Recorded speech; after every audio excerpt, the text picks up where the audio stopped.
Setting the default printer in Windows 10.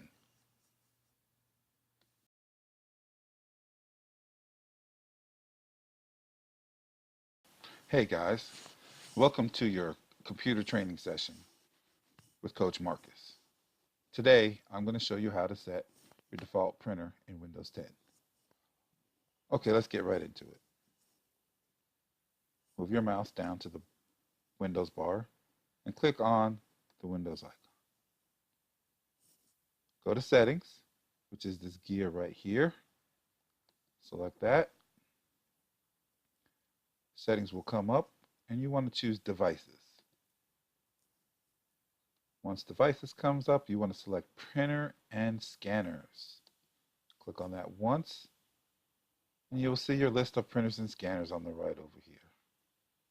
For this example, I'm going to set Microsoft Print to PDF as my default printer. Click on it once. Select Manage. Click on the button right here that says Set as Default. And that's all there is to it.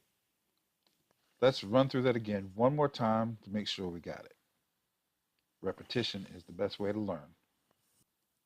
So, scroll your mouse down to the bottom corner. Click on the Windows icon. Choose the gear for settings. Once your settings comes up, choose Devices. Then choose Printers and Scanners. Select the printer. I'm going to go back to my HP OfficeJet over here. Click on Manage. Click on Set as Default. And that's all there is to it.